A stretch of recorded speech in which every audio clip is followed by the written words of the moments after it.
Acá en Netflix hoy día estamos con Alberto Castro, amigo, colega, activista, ex crítico todavía, Sí, ya no escribo ya no crítica de escribe. cine. Vamos a hablar de su realización, su documental, Salir del Closet. ¿Cómo estás, Alberto? Cuéntame toda esta experiencia de lo que es Salir del Closet.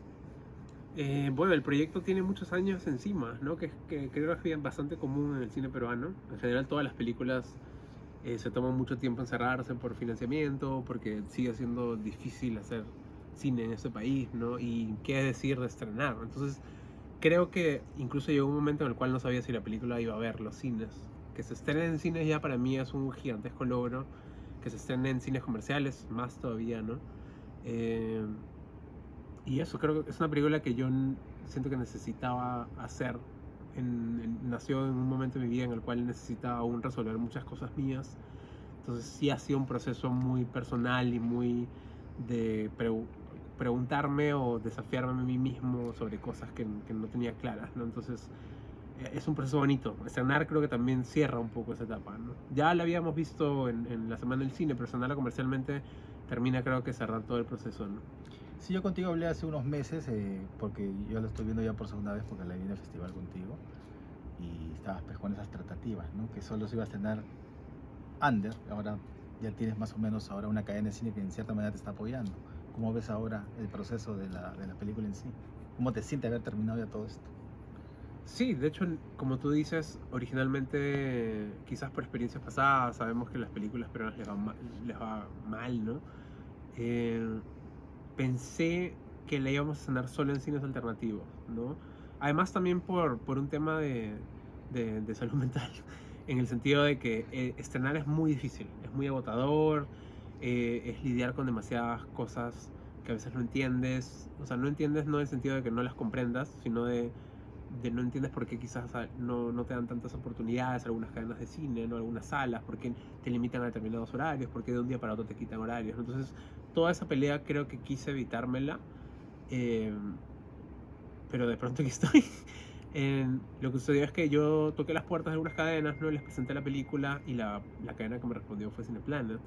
Yo creo que tiene que ver un poco con lo que ha sucedido con Willak Pirca también, ¿no? O sea, siento que Willak Pirca ha demostrado algo que no pasaba en mucho tiempo, o sea, quizás desde Huiñipacha o Retablo, ¿no? Son películas que generaron mucha bulla y que hicieron de que muchas salas, incluso Revolución en la Tierra, ¿no? Películas que duraron por mucho tiempo en salas, ¿no?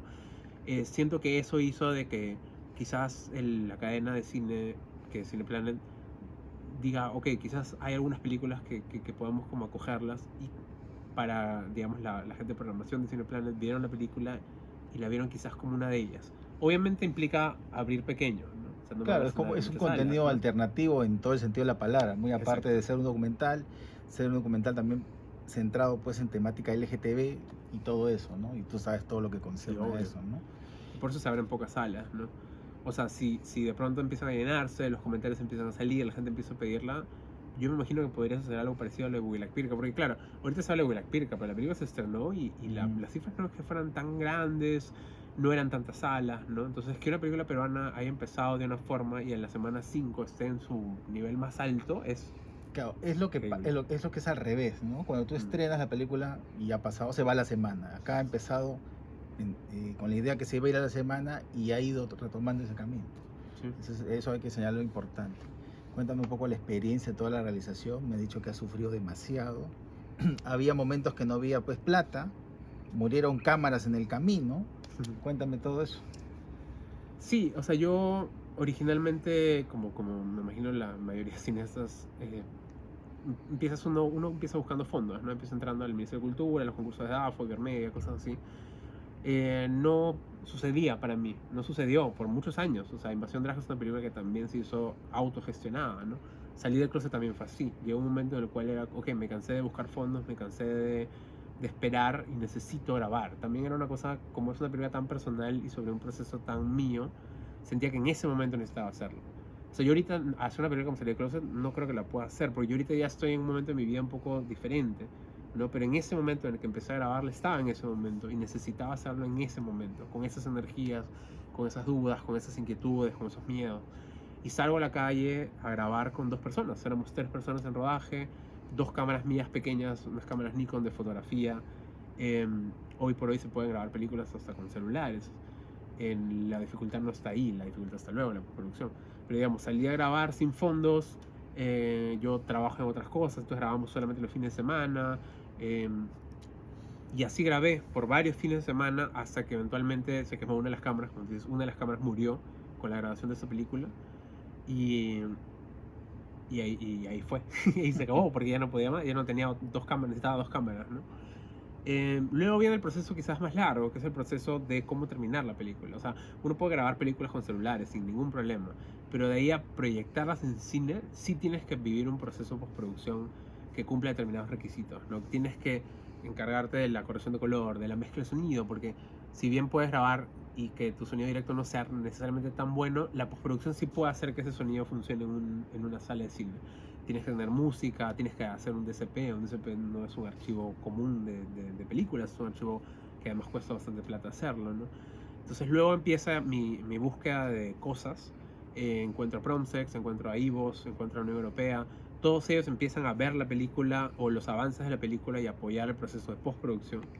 Y una vez que la película ya está terminada, es que yo, de hecho creo que cuando tú la has visto todavía no estaba ese resultado, pero yo postulo al Ministerio de Cultura para distribución. Yo no tenía asegurado eso. Yo igual sí o sí iba a estrenar en enero de este año porque quería de una vez, o sea, creo que ya estaba cerrando una etapa, entonces sí iba a estrenar sí o sí. Había hablado con distintas salas alternativas, había hablado con el Centro Cultural, y de pronto sale de que ganamos el concurso de distribución.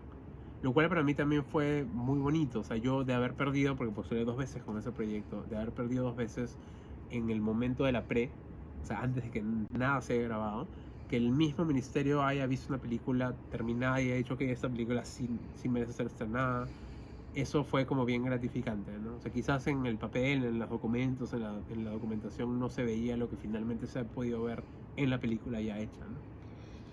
Cuéntanos un poco de la película, de los testimonios, que es importante, ¿no? Has hecho un filtro, primero creo que eran 20, 30 y has ido filtrando, y hay gente que después quiso abandonar el proyecto, como lo dijiste hace un rato en la conferencia de prensa. Cuéntanos un poco de eso. Sí, o sea, o sea, para eso primero yo nunca había considerado que podía ser un documental testimonial.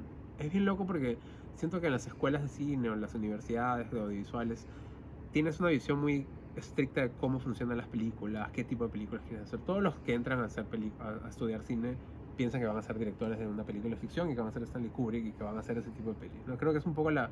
Yo nunca me había visto en el documental y me pasó que yo vi Últimas Conversaciones de Cutiño, la vi en el Festival de Lima, me acuerdo, y es una película de conversaciones, así como se llama Últimas Conversaciones. Cutiño conversa con distintos jóvenes y jóvenes sobre cómo ellos se ven en el futuro, cómo se ven cuando son adultos. Y es una película que a mí me destruyó la cabeza. O sea, porque era una película tan sencilla y tan concreta y tan de testimonios que definitivamente fue un motor que me hizo decir, ok, esta película, ese es el tipo de película que quiero hacer y cómo la quiero hacer. Y en el camino me han aparecido otras, ¿no? O sea, aparece, no sé, el silencio es un cuerpo que cae, aparece también Shirkers, que es un documental que está ahorita en Netflix, por ejemplo. Aparece Las Lindas, o sea, una serie de documentales que también me hacen un poco entender cómo complementar mi proceso basado en testimonios y basado en una pesquisa muy personal, ¿no? Creo que he mencionado dos documentales argentinos, ¿no? Hay como varios de estos documentales muy como de autorreflexión, muy íntimos, ¿no? Que definitivamente guiaron un poco el cómo hice este documental. Sobre los testimonios, sí, o sea, en un país como este, anunciarse como gay es difícil. O sea, sigue dando miedo. O sea, yo ahorita igual, obviamente ya vivo una vida mucho más superada y lo que sea, pero igual sé que hay determinados espacios donde uno puede anunciarse como gay, ¿no? Hay